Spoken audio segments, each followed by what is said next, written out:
السلام علیکم۔ آج کی ویڈیو کا اہم موضوع یہ ہے کہ میاں بیوی کن کن طریقوں سے ہم بستری کر سکتے ہیں۔ شریعت مطہرہ کے اندر کن کن طریقوں کو پسند کیا گیا ہے اور کن طریقوں کو ناپسند کیا گیا ہے۔ کیا میاں بیوی کھڑے ہو کر، بیٹھ کر، لیٹ کر، عورت کو اپنے اوپر لٹا کر، بٹھا کر، یا عورت کو اپنے اوپر لیٹ کر، یا عورت کو الٹا لٹا کر، یا گھوڑی کی طرح بنا کر ہم بستری کر سکتے ہیں؟ کیا ان سب طریقوں سے شریعت کے مطابق جائز ہے یا ناجائز ہے؟ قرآن و حدیث میں دو ایسے طریقے بتائے گئے ہیں جن دو طریقوں سے مرد اگر بیوی سے ہم بستری کرے گا تو اس سے مرد کو بھی لذت حاصل ہوگی اور عورت کو بھی لذت حاصل ہوگی۔ یہ تمام باتیں میں آج آپ سے شیئر کروں گی کیونکہ یہ ایک دین کا مسئلہ ہے اور دین میں ہمیں شرم کبھی بھی نہیں کرنی چاہیے اور ہمیں ان سب باتوں کے بارے میں پتہ ہونا چاہیے۔ میں ہر بات کو واضح الفاظ میں بیان کروں گی۔ اللہ رب العزت نے مرد اور عورت کو مکمل اختیار دیا ہے کہ وہ دونوں ایک دوسرے کے جسم سے مکمل فائدہ اٹھا سکیں، مکمل لذت حاصل کر سکیں۔ اللہ یہ ہے کہ جو غلط طریقہ ہے کہ دوبر میں نہیں کر سکتے ہیں کیونکہ اس کی ممالت آئی ہے۔ ممالت کیا آئی ہے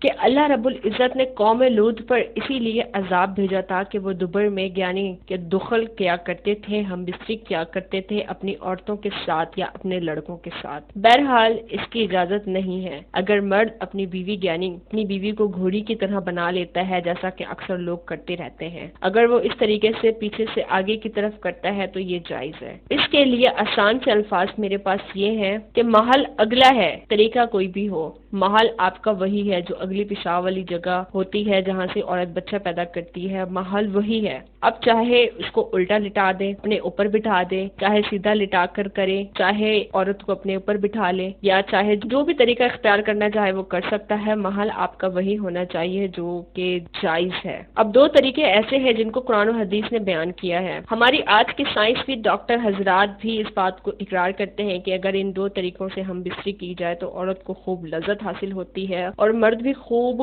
لطف اندوز ہوتا ہے۔ اب میں وہ طریقے آپ سے بیان کرتی ہوں۔ پہلا طریقہ یہ ہے کہ عورت کو نیچے لٹا لینا۔ جیسا کہ عورت کو لٹا لینا اور اس کے اوپر خود لیٹ جانا، اس کے دو فائدے ہوتے ہیں، جس میں سے پہلا فائدہ یہ ہوتا ہے کہ اس میں اگر مرد اوپر ہو اور عورت نیچے ہو تو مرد کو پوری حرکت کرنے کا فائدہ بھی ملے گا اور مرد آرام سے ایزیلی حرکت بھی کر سکتا ہے جس سے لذت زیادہ ہوگی۔ اور دوسرا فائدہ یہ ہوتا ہے کہ مرد جب عورت کے اوپر ہوتا ہے تو عورت پر مرد کا وزن ہوتا ہے جس کی وجہ سے اس کی لذت میں اضافہ ہوگا اور عورت بھی جلدی فارغ ہوگی اور مطمئن بھی ہوگی اور اس سے ان کی زندگی جو ہوگی خوشحال ہوگی۔ اس سے عورت بھی یہی چاہتی ہے کہ مرد اس کے اوپر ہو۔ اب عورت کو بار بار اوپر نیچے دائیں بائیں الٹا کرنا، ادھر بٹھا دینا ادھر بٹھا دینا، اس طرح سے اگر مرد کرتا ہے تو عورت کو پریشانی ہوتی ہے، مگر وہ مرد کی بات مان لیتی ہے۔ اس طرح سے کرنے سے سب سے بڑا فائدہ یہ ہوتا ہے کہ حمل ٹھہرنے کا پورا موقع ملتا ہے۔ ایسا کرنے سے دونوں میاں بیوی کو لذت بھی ملتی ہے اور دونوں خوشحال زندگی بھی گزارتے ہیں۔ اس کے بارے میں ڈاکٹر ماہرین کا کہنا ہے کہ اگر عورت پیٹھ کے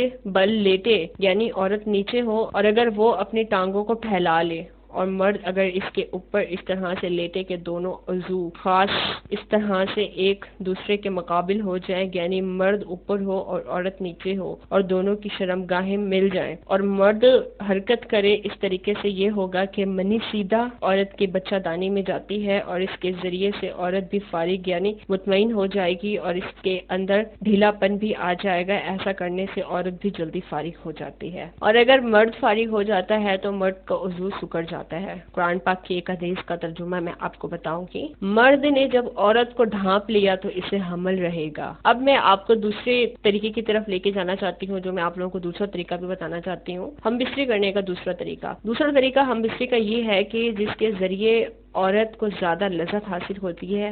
ایک حدیث میں ہے، مرد فرض کی چاروں جانب بیٹھ جائے یعنی عورت کی ٹانگوں کے درمیان بیٹھ جائے تو پھر مشقت میں ڈالے عورت کو، یعنی جب وہ عورت کی ٹانگوں کو اٹھائے گا تو مشقت میں آئے گی۔ یہ حدیث کے الفاظ ہیں۔ اس طریقے سے بھی آپ ہم بستری کر سکتے ہیں۔ یہ دو طریقے ہیں جن کو شریعت نے پسند کیا، عطا بھی اس کا کہتے ہیں اور ڈاکٹر حضرات بھی اس کا کہتے ہیں۔ لیکن آپ کہیں بھی کسی بھی طریقے سے ہم بستری کر سکتے ہیں، لیکن یہ دو طریقے ہم بستری کے بہترین ہیں، تو کوشش کریں کہ اسی دو طریقوں پر ہی عمل کیا کریں اور شریعت کے مطابق ہی کیا کریں۔ مرد جب چاہے جیسے چاہے کر سکتا ہے، لیکن اس کا جو مراحل ہونا چاہیے وہ اگلا ہی ہونا چاہیے۔ میری یہ ویڈیو بنانے کا جو اہم مقصد تھا وہ آپ لوگوں کو دین کے بارے میں آگاہ کرنا تھا، آپ لوگوں کی اصلاح کرنا تھا کہ آپ لوگوں کو پتہ ہونا چاہیے کہ ہمیں اس طرح سے ہم بستری کرنی چاہیے۔ کوئی بات پوچھنا چاہتے ہیں تو آپ ہمارے چینل کو سبسکرائب بھی کر سکتے ہیں اور مزید کمنٹس میں بھی آپ ہم سے پوچھ سکتے ہیں۔ خیال رکھیے گا اپنا، انشاءاللہ ملتے ہیں پھر نیکسٹ ویڈیو کے ساتھ۔ اللہ حافظ۔